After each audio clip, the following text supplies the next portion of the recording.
자, 안녕하세요. 비단길 캡틴입니다. 현재까지 내용을 좀 정리해보면은, 프리메이슨들도 오늘날 자신들의 심볼에다가 컴퍼스, 직각자, 요거를 넣어놓은 걸 보면은 자신들의 뿌리가 저 북극권 중앙아시아에 살던 케레이들이었다는 것하고 또 그들의 조상이 컴퍼스와 직각자를 들고 있던 여와복희였다라는 걸 알고 있을 가능성이 크다라는 얘기가 되죠. 자, 그렇다면 그들이 우리와 연관성이 있다라는 것도 그들도 알고 있을 가능성이 있고 또 우리와 뿌리를 같이 하고 있다라는 것 또한 알고 있을 가능성이 크다라고 볼 수 있겠죠. 그렇다고 이것만 가지고 꼭 무조건 그들도 우리랑 한 형제라는 걸 알고 있을 거야 라고 생각하기에는 무리가 있을 수 있겠지. 그래서 조금 더 깊이 있게 한번 파헤쳐 보도록 하겠습니다. 자, 영국의 옥스퍼드 대학의 차일드라는 한 고고학자가 있었는데요. 그분이 이제 발견을 했는데 메소포타미아 문명하고 인더스 문명은 고대에 사용하던 언어가 같았다라는 것을 발견했어요. 근데 그 이야기는 같은 사람들에 의해서 문명이 전파되었다 이런 얘기가 되겠죠. 그런데 중요한 거는 이 차일드 고고학자가 이 논문을 발표했는데 그게 사장이당해요. 근데 서양학계에서는 인정을 받지 못해요. 그것을 만약에 인정하게 되면 서양 문명의 기원이 어디서부터? 동양으로부터 왔다라는 얘기가 되기 때문에 서양인들은 이 사실을 인정하지 않습니다. 메소포타미아 문명하고 인더스 문명은 원래 뿌리가 같다. 이게 밝혀지기도 하고 뭐 근거로 제시도 되고 했는데 역시 역사는 승자의 기록이다. 근데 그 근거가 뭐냐면 대홍수 이후에 인류가 이제 전멸을 당할 때 비가 오고 물이 차 올라오니까 사람들이 산 위로 피난을 갔겠죠. 피난 간 사람들 좀 높은 데로 올라갔겠죠. 티벳, 파미르고원 이쪽으로 올라갔다. 그리고 거기서부터 만들어진 것이 인더스 문명. 인더스 문명은 티벳 파미르에서부터 시작돼서 옆으로 동쪽으로, 그러니까 서쪽으로 메소포타미아 문명, 나일강 문명 이렇게 순서적으로 전파가 되었다. 이를 바탕으로 제일 오래된 문명은 무슨 문명이다? 인더스 문명이다. 이렇게 이야기가 되죠.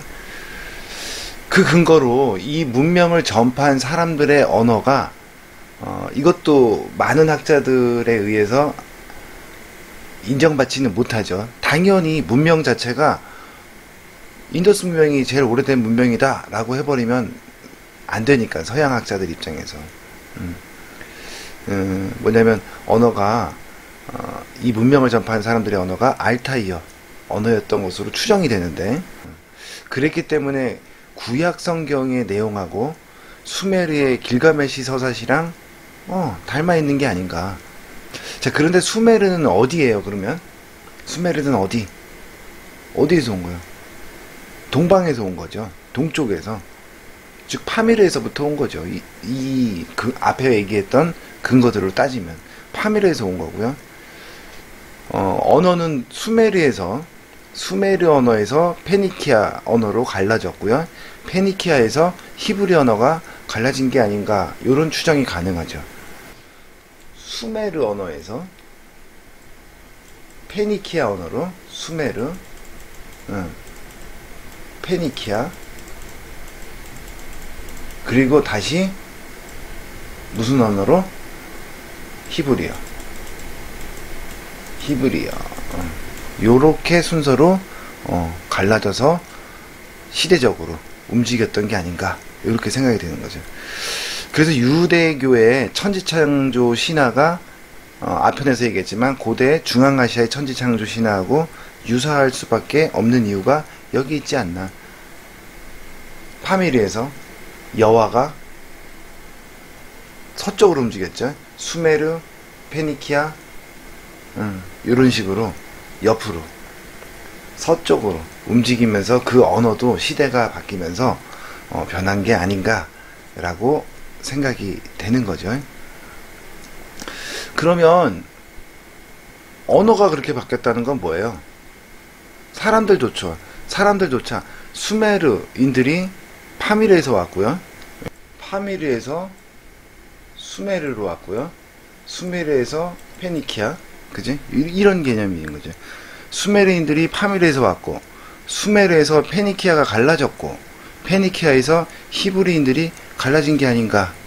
언어가 움직였던, 발생했던 그 순서를 따라서 움직이다 보면 천지창조 신화도 또 문명의 전파 순서도 그 순서에 따른 언어도 모두 고대 파미르에서부터 시작해서 이렇게 서쪽으로 움직인 게 아닌. 그러니까 만약에 뭐냐면 파미르에서 이쪽으로 움직이고요. 수메르에서 페니키아로 움직이고 페니키아에서 히브리로 움직이는데 요게 천지창조 신화도 요 노선을 따라서 움직였고 언어가 갈라져서 움직인 것도 이렇고 그러면 이 사람들도 그렇게 움직이면서 시대순으로 움직였다. 이런 얘기가 되는 거죠. 프린터스 패트릭이라는 이집트 역사학자에 의해서 페니키아 알파벳은 수메르 똑같죠. 수메르에서 페니키아에서 히브리어로 간 것처럼 그런데 수메르 알파벳에서 페니키아 알파벳이 왔다라는 것을 찾아내요. 그렇다면 수메르 상형 문자에서 페니키아 알파벳이 나왔고 페니키아 알파벳에서 히브리 알파벳이 나왔다라는 것이 순서죠. 이 순서는 근데 또 뭐가 정확하게 똑같냐면 구약 성경의 내용도 똑같습니다. 순서가. 수메르의 우루 하면은 아브라함이죠. 수메르의 우루에 아브라함이 살았고요. 아브라함이 가나안으로 오고요. 가나안은 어디예요? 좀 다시 키워서.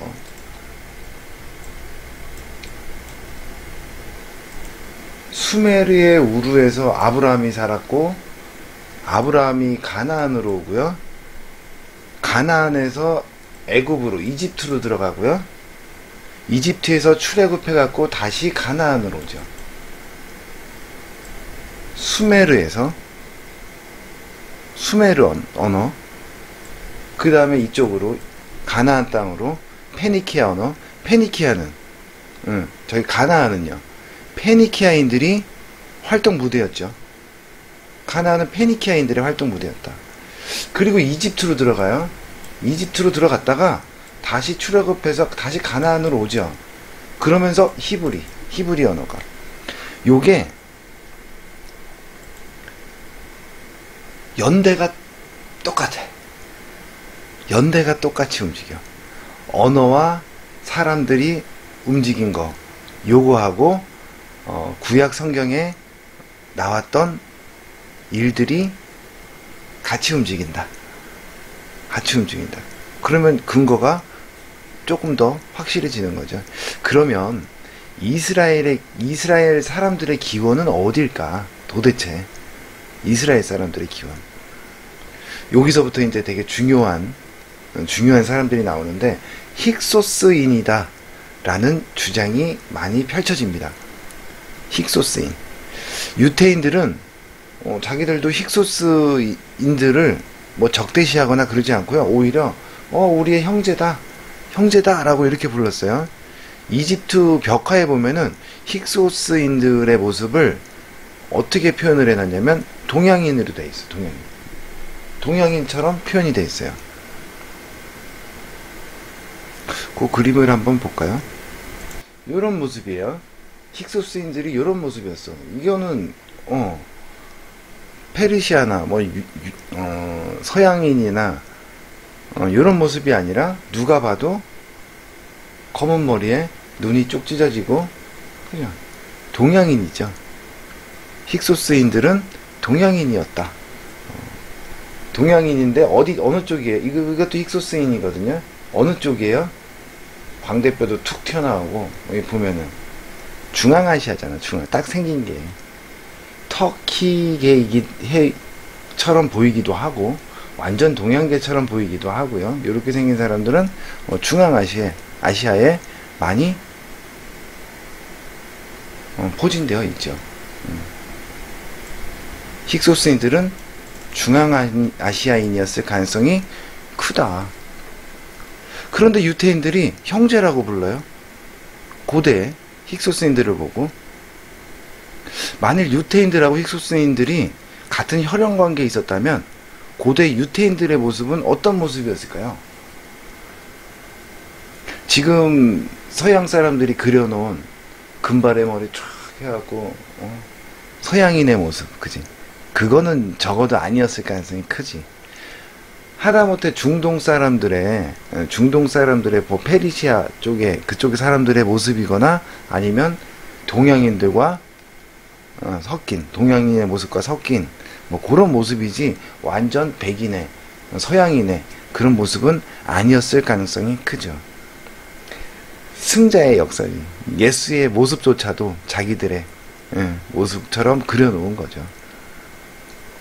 근데 여기서 중요한 건요, 확실한 건 힉소스인은 우리 같이 생긴 동양인이었다라는 거죠. 동양인. 자, 그러면 힉소스인 하면은 제일 먼저 딱 떠올려야 될 사람이, 제일 유명한 사람이 누굴까요?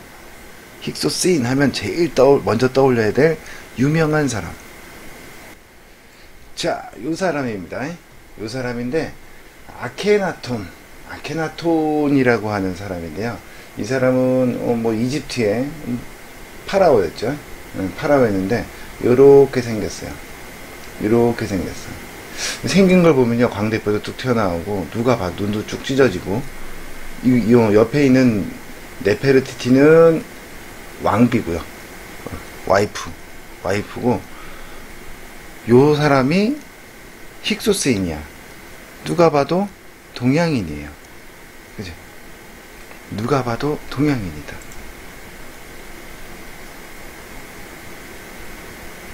아케나톤은 아톤이라는 유일신, 태양신을 힉소스인들의 종교관념을 반영해서 만들었어요. 그럼 유일신을 만들었다. 여기 나오나요? 한번 볼까요? 여기 있죠. 역사상 확인 가능한 세계 첫 번째 일신교, 유일신.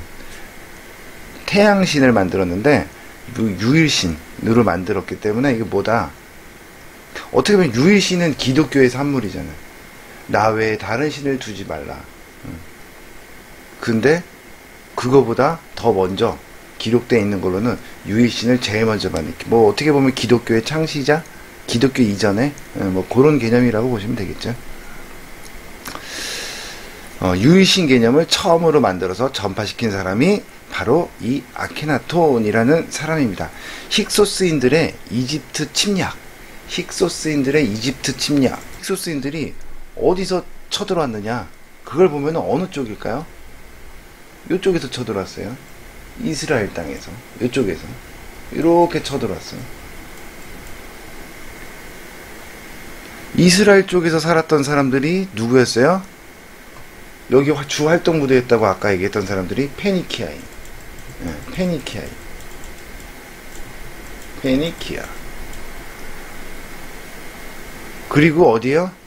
페니키아인들은 수메르에서. 수메르인 페니키아인들이 살던 데가 여긴데, 여기서 이쪽에서 쳐들어왔다. 힉소스인이, 그죠? 방향을 보면. 그럼 힉소스인들이 수메르인인가? 페니키아인인가? 뭐 이런 의문이 들죠. 힉소스인들의 이동 시기를 보면 수메르 문명의 쇠퇴 시기하고 일치합니다. 과거에 여기 조금 더 키워볼까요? 수메르가 뭐 이쪽 지역이죠. 이라크를 중심으로 해서 이쪽이 수메르였는데 여기가 초원지대였어요. 지금은 사막화가 됐지만 그 예전에는, 그 당시에는 초원지대였다고요. 그 사람들이 살기 좋은 땅이었죠. 근데 점점 인구도 늘어나고 하면서 사막화가 이루어졌어요. 그리고 또 이쪽에 페르시아 쪽에서 여러 민족들로부터 침략도 받고 이러면서 그 수메르가 어떻게 돼? 문명이 쇠퇴해요. 그런 과정을 거치면서. 그래서 이 사람들이 어떻게 살기 위해서 침략을 하는데 그게 어디다? 이집트이지 않을까? 이집트로 침략을 해서 들어가지 않았을까? 그래야 그게 수메르인들이 이 경로를 통해서 이스라엘 쪽으로부터 이집트를 침략한, 그래서 그 사람들이 힉소스인들이지 않을까, 이런 얘기죠. 유태인들의 이동 경로가요, 수메르 우르에서 가나안으로, 아까 얘기했잖아요. 수메르의 우르에서 가나안으로, 가나안에서 이집트로, 힉소스인들이 수메르에서 가나안으로, 가나안에서 이집트로 침략. 똑같죠? 똑같다는 얘기가 된다.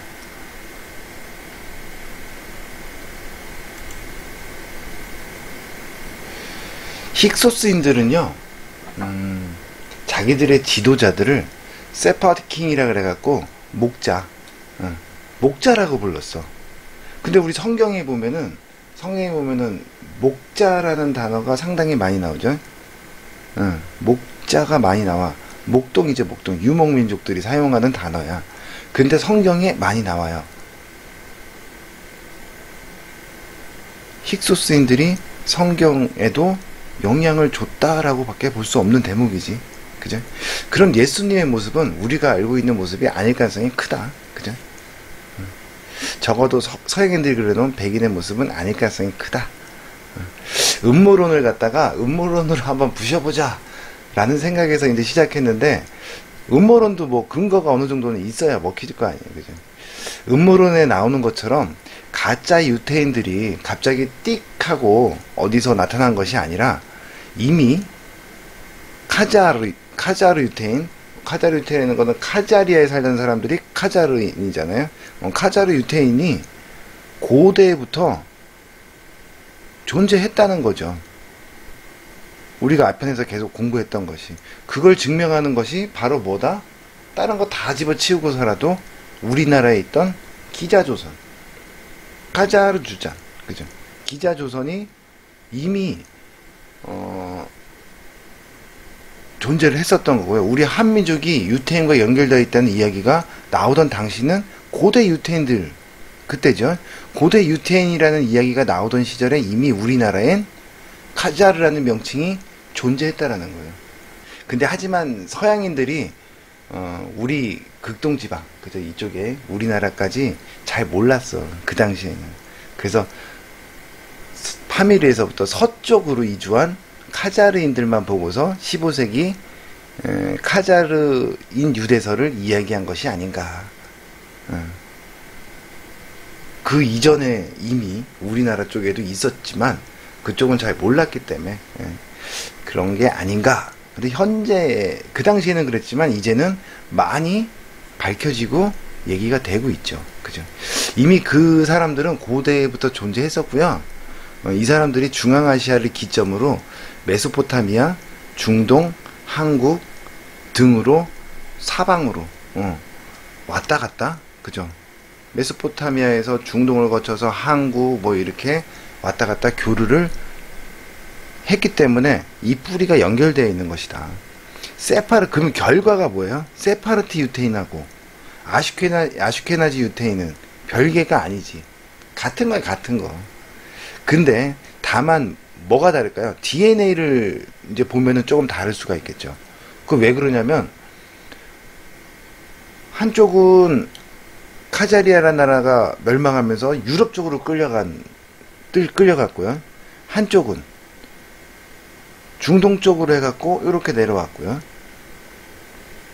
그러면서 세월이 지나면서 혼혈을 거치면서 유럽 쪽으로 간 사람들은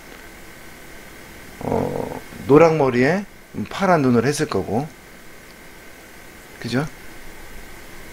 금발에 뭐 푸른 눈을 했을 거고, 또 한쪽 중동 쪽으로 내려온 사람은 검은 머리에 검은 눈으로 그대로 남아있고, 뭐 요런 모습을 띠지 않을까. 그래서 어떻게 DNA 자체는 조금 다를 수 있다. 하지만 뭐예요? 그 뿌리는 중앙아시아에서부터 시작이 되었다. 요런 이야기가 되겠죠. 자, 일단 뭐 여기까지 좀 정리를 하자면 이래요. 정리를 하자면 천지창조 신화도 서쪽 파미르에서부터 파미르에서부터 어디로? 수메르로. 수메르에서 어디? 페니키아. 수메르에서 뭐 이쪽으로. 그죠? 그 다음에 언어도 수메르에서 페니키아에서 히브리. 그죠? 성경에 나오는 사람들의 이동 경로도 수메르에서 페니키아, 가나안. 그죠? 가나안. 그 다음에 애굽으로 이집트로 갔다가 다시 가나안 출애굽을 하면서 히브리. 그러니까 출애굽. 이 경로가 시기가 비슷하다. 그 다음에 수메르가 쇠퇴하던 그 시기에 힉소스인들이 이집트 침공이 나오는데 그 경로가 가나안 쪽을 통해서 들어왔다. 그러면 힉소스인과 수메르인은 같다.